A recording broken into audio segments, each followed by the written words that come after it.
News when you want it with Bloomberg News Now. I'm Ed Koleg. Wall Street traders kept piling into bets the Federal Reserve will cut rates in September as weak labor data lifted bonds. Those wagers also propped up stocks, which halted a two-day rout amid a rally in big tech. The Tuesday numbers on Wall Street, the Dow lost 24, NASDAQ gained 218, the S&P was up 32, the 10-year Treasury yield is at 4.22%, the two-year yield is at 3.62%. Apple is planning to launch its own artificial intelligence-powered web search tool next year, stepping up competition with OpenAI and Perplexity AI. The company is working on a new system dubbed internally as World Knowledge Answers that will be integrated into the Siri voice assistant. Apple has discussed also eventually adding the technology to its Safari web browser and Spotlight, which is used to search from the iPhone home screen.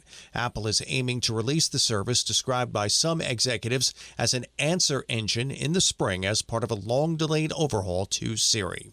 Republican Representative Marjorie Taylor Greene says she's willing to go to the House floor and identify the rich and powerful people who abused underage girls as part of Jeffrey Epstein's sex trafficking ring. The move by Greene would represent an astonishing development in the battle to expose secret details about Epstein's operation that President Trump and House Republican leaders have tried to suppress. Greene was one of two Republicans who joined the survivors of Epstein's abusive operation at the Capitol, where they called for lawmakers to support legislation that would require the Justice Department to release files and documents in the government's possession. Liz Stein is one of those survivors and says their collective voices are powerful. As survivors, we're initiated into a sisterhood.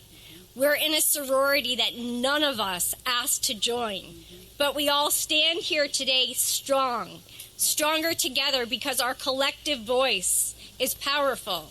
Republican Representative Thomas Massey says he wants transparency. The Speaker of the House just offered a fig leaf to my colleagues. They're going to vote on a non-binding resolution today that does absolutely nothing. They're allowing the DOJ to curate all of the information that the DOJ is giving them. If you've looked at the pages they've released so far, they're heavily redacted. Some pages are entirely redacted. And 97% of this is already in the public domain. Soon after, President Trump weighed in on the Epstein situation. So this is a Democrat hoax that never ends. You know, it reminds me a little of the Kennedy situation. We gave him everything over and over again, more and more and more, and nobody's ever satisfied.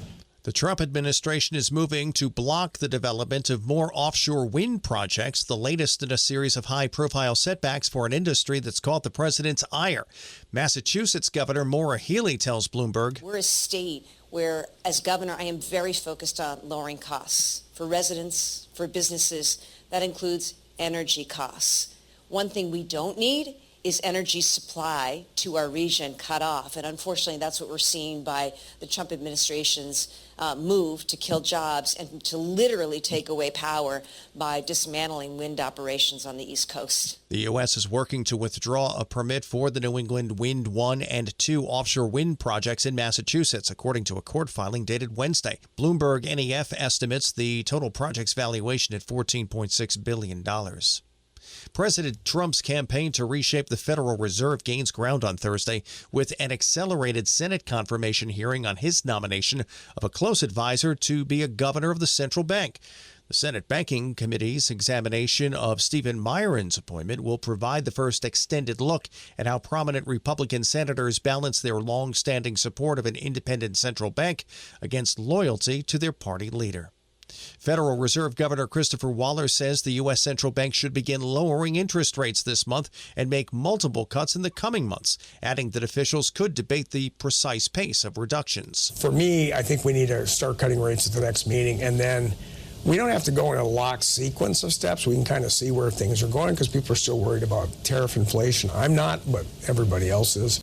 Meanwhile, St. Louis Fed President Alberto Musalem, speaking separately Wednesday, said interest rates are well positioned for the current economic environment, but acknowledged that risks to employment had increased, while the threat of higher inflation had somewhat diminished. His counterpart at the Atlanta Fed, Raphael Bostic, also released an essay in which he repeated his view that one rate cut will likely be appropriate this year. That's news when you want it with Bloomberg News Now. I'm Ed Koleg. This is Bloomberg.